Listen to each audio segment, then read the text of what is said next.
சென்னை பல்லாவரம் அருகே திருநீர்மலை பிரதான சாலையில் செயல்பட்டு வரும் பெட்ரோல் பங்கில் பணிபுரியும் ஊழியர் மீது தாக்குதல் நடத்திய நபரை போலீசார் தேடி வருகின்றனர்.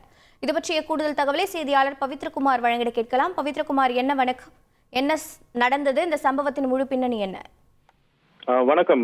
அதாவது சென்னை பல்லாவரம் அருகே திருநீர்மலை பிரதான சாலையில் ஒரு இந்தியன் ஆயில் பெட்ரோல் பங்க் ஒன்று செயல்பட்டு வருகிறது. அதில் பணிபுரியும் ரஞ்சித்குமார் என்பவர் மீது வாலிபர்கள் கடந்த இரவு தாக்குதல் நடத்தியாக கூறப்படுகிறது. தகவலின்படி அந்த திருநீர்மலை பகுதியில் சேர்ந்த இளங்கோ என்பவர் தான் அந்த பெட்ரோல் பங்க் ஊழியரை தாக்கியதாக கூறப்படுகிறது. அதாவது அந்த திருநீர்மலை பெட்ரோல் பங்கில் கிரெடிட் கார்டை ஸ்வைப் செய்து 1.5% கமிஷனுக்காக பணத்தை கொடுப்பதாக கூறப்படுகிறது.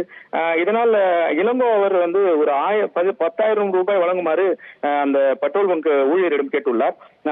பணம் இல்லை என்று பெட்ரோல் பங்க் ஊழியர் ரஞ்சித்குமார் தெரிவித்ததாக கூறப்படுகிறது.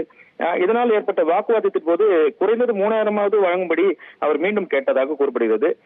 பணியாளர் பணம் இல்லை என்று மருத்துவரை எடுத்து இளங்கோவை வேண்டுமென்றே அவர் கோபத்தை தூண்டுமாறு பேசியதாக கூறப்படுகிறது.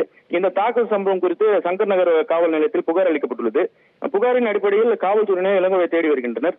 இது தொடர்பாக மற்றொரு கோணத்தில் விசாரிக்கும் பொழுது பெட்ரோல் பங்க் இருந்த இடம் நிலமானது அது புறம்போக்கு நிலம் என்றும் இதற்கு இளங்கோவின் தரப்பிலிருந்து அவர்கள் குடும்பத்தார் சைடிலிருந்து உயர்நீதிமன்றத்தில் வழக்கு தொடர்ந்ததாகவும் அதன்படி தீர்ப்பின்படி இளங்கோ தரப்பிற்கு சாதகமாக இருந்ததாகவும் இந்த தீர்ப்புக்கு எதிராக பெட்ரோல் பங்க் நிர்வாகம் உச்சநீதிமன்றத்தில் மேல்முறையீடு செய்துள்ளதாகவும் தகவல் வெளியாகியுள்ளன.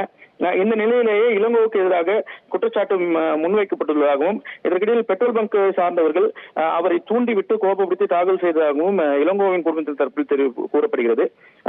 காவல்துறையினர் தற்போது முழுமையான விசாரணை ஈடுபட்டு வருகின்றனர். இந்த நிலையில் வாலிபர் பெட்ரோல் பங்க் ஊழியரை தாக்கும் அந்த சிசிடிவி காட்சியானது தற்போது வெளியாகி பரபரப்பை ஏற்படுத்தியுள்ளது. உங்களுடைய தகவல்களுக்கு நன்றி பவித்ரகுமார். செய்திகளை உடனுக்குடன் தெரிந்து கொள்ள உடனே சப்ஸ்கிரைப் பண்ணுங்க.